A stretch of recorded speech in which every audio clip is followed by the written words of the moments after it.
kuri uyu munsi w'icyumweru mu bihe bidasanzwe aho isi hanganye n'icyorezo cya coronavirusi, mbafitiye ubutumwa bugamije kubahumuriza no kubakomeza muri ibihe bitoroshye by'icyorezo cya coronavirusi.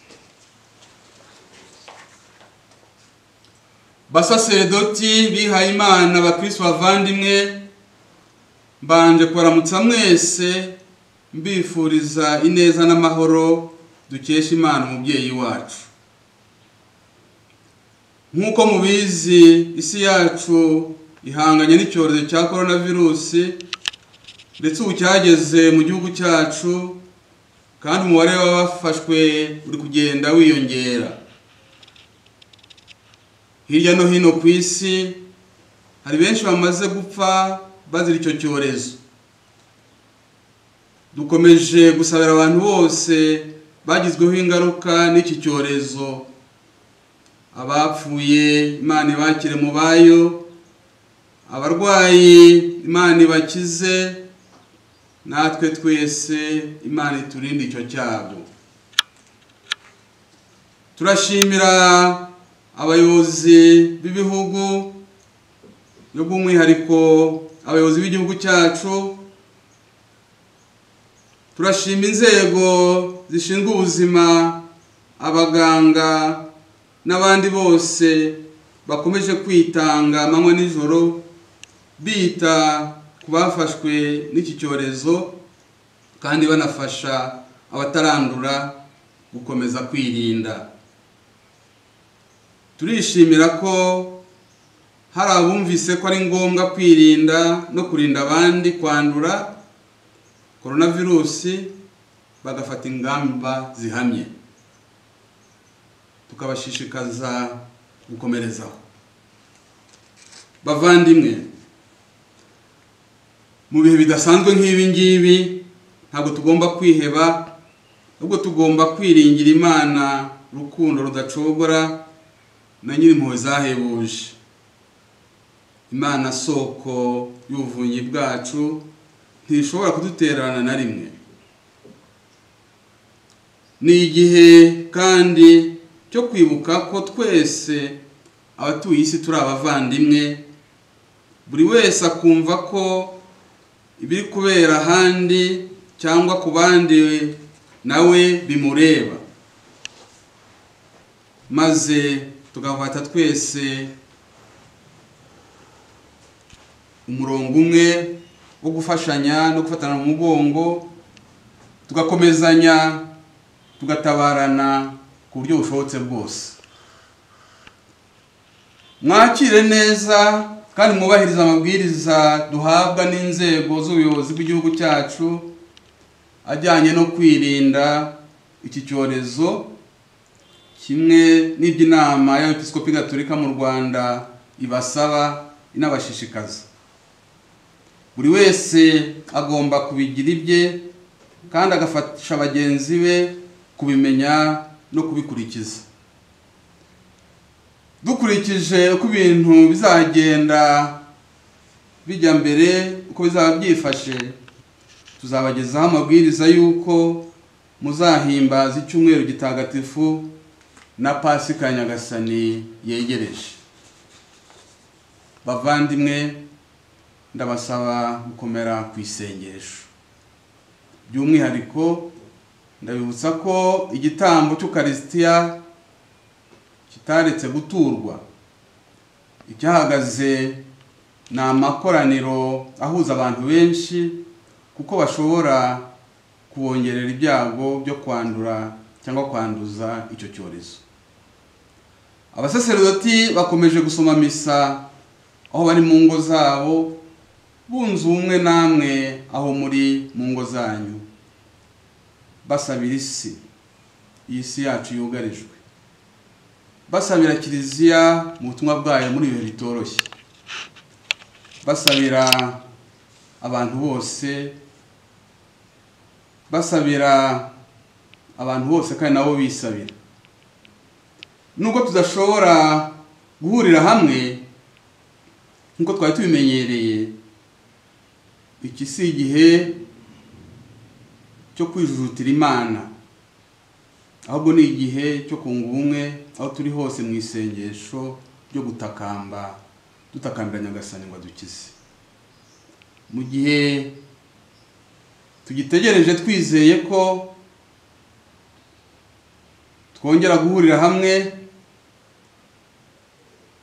bigashoboka, ibyo turabitegereje twizeye kandi turabitura Imana. Hagati aha rero muzakomeze gukora uko mushoboye mukurikira misa ku Mibyizi, ni kuri Radio Maria Rwanda isaa 12:30 na saa 6:15, kuri Sango Star TV na YouTube ni saa 12 ku mugoroba. Ku cyumweru kuri Radio Maria Rwanda misa mu Kinyarwanda izajya iba saa 2, saa 4 habe misa mu Cyongereza, naho saa 11 za nimugoroba misa izajya iba mu Gifaransa. Misa kuri televiziyo y'u Rwanda yo izajya iba saa 5.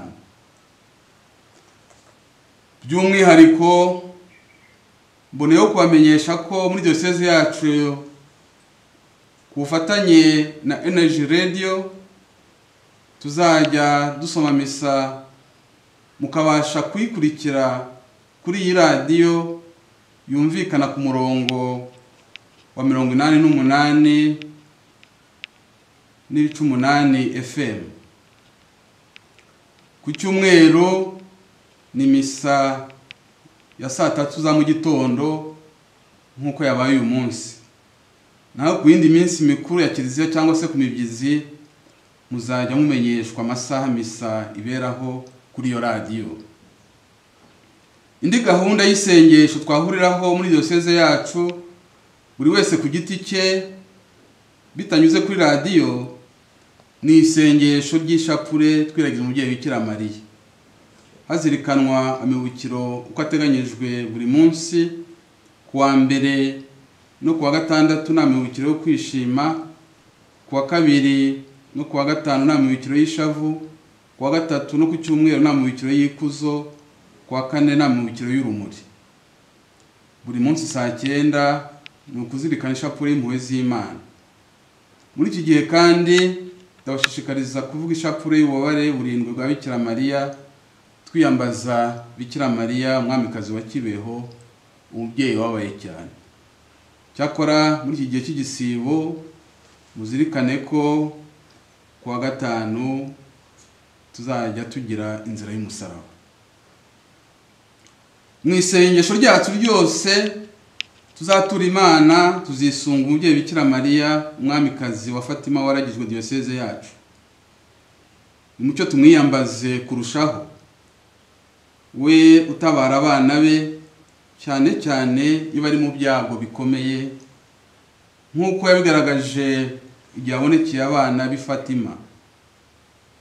Hari kandi n'andi masengesho yateganyijwe na Kiliziya nk'iryo gusaba ko Imana idukiza icyorezo cya coronavirus.